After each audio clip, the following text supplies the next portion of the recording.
Hey guys, it's Kyle again, and if you're new to this channel, I make a variety of videos ranging from design, fabrication, as well as photography and self-help videos. So if that's something you might be interested in, feel free to hit the subscribe button down below and you won't miss a video. We're back now in the New Year's, and there's a specific video and a topic that I wanted to discuss today in this video, which was some of the steps to take if you want to start a successful YouTube channel. Now, I've been posting on YouTube since about 2015. And when I first started posting my vlogs, they were pretty terrible. Now, I started on my old channel and I kept putting out weekly vlogs, but I keep them up to remind myself and remind others that I was pretty bad when I first started. But you just have to persevere and just keep going if this is something you're really interested in. So the 5 topics I'm going to be discussing in today's video is starting, editing, posting consistently, generating ideas, as well as just growing your channel. Now, to begin with starting a YouTube channel, you really don't need a lot of gear to get started. But to start off, smartphone cameras actually just work great.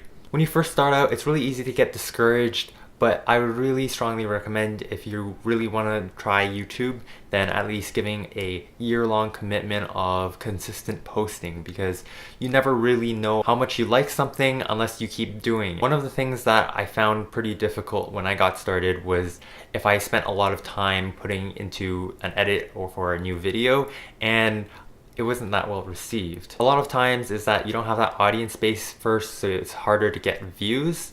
And I think that passion projects are a little bit more difficult to get out there just because they aren't necessarily things that people are searching for, and you won't get as much attention if you don't already have a little bit. Next thing I'm going to be talking about is editing. So editing was a big thing when I started YouTube because I didn't know how to talk to the camera, so I felt like a lot of the times I had to cut in and cut out so that it would make me look better, which is realistically a lot of what most YouTubers do nowadays. I'm not actually concise in talking in front of the camera because if you look right down there, I have a script. Hello, my name is Kyle Wong. This is a new vlog. Hello. I started off with Premiere Pro because I knew that if I was learning a editing software, I didn't really want to switch over, and I heard some pretty good reviews of different YouTubers using Premiere Pro, so that's just what I went for. To learn how to start editing, a great place to go, well, is, you guessed it, YouTube. One of the creators that I was really into following early on was Justin ODESZA because he posted lots of great tutorials on how to make different transition edits on Premiere Pro, as well as different sequences you can put together and just make a more creative video. So if you guys are getting started, I would highly recommend you go check out his channel. I'll leave a link for some of his videos in the description down below.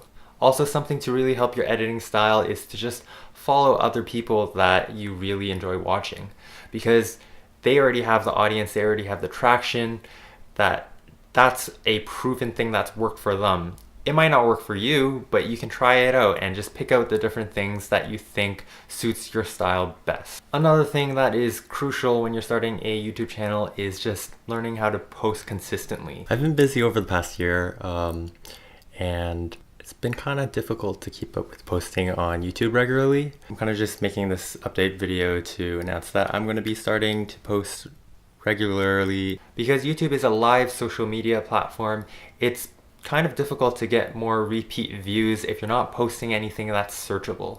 If you're posting something of like your vlog to a vacation trip, then that's something that might be viewed like once by a few of your friends, that where you share the first time you put up, but it's going to be difficult to get repeat views on that because it's not technically something people search for. Posting consistently will also give you information and insights about your YouTube videos and how well they're doing over an extended period of time.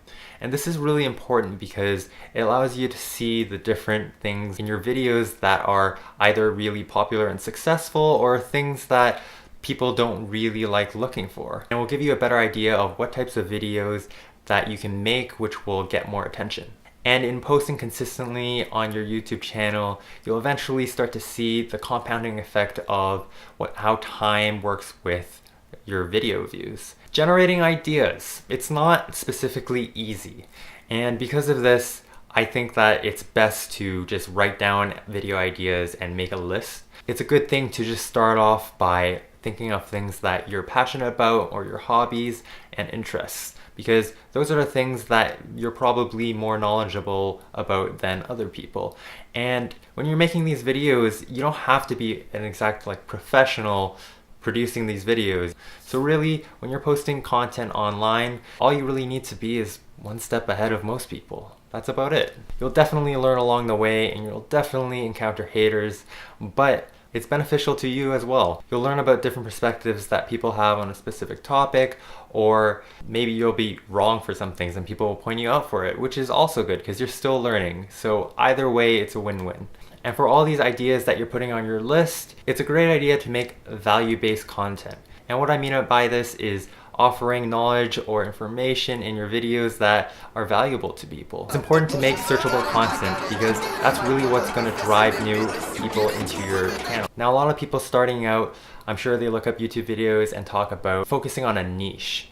Now, this isn't something I would particularly worry too much when you're starting, because I believe that when you're starting a YouTube channel, it's much better for you to kind of try out new things because you don't have the precedence of what worked in the past and what works now. And in doing so, another thing you can do is do your research. Now look at what information is already in the community and look for different holes that people haven't really talked about yet. Maybe it's just me, but I find it interesting when I see a video that has an opinion that I can personally relate to that not a lot of people are talking about. Another thing I found that helped the growth of my YouTube channel is actually just talking about it and referring your own videos to people who have asked questions for solutions. In a lot of my videos, I try to make value-based content because it's searchable and it helps other people find a solution. So when they ask me a question and I've actually made a video on it, it makes it helpful for me to be able to refer my own video. I don't have to put in the effort of explaining and typing through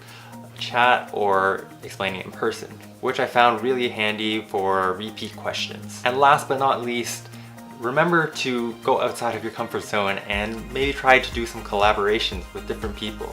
Now, these don't necessarily have to be specifically YouTubers. Just look for people that have a lot of value-based information.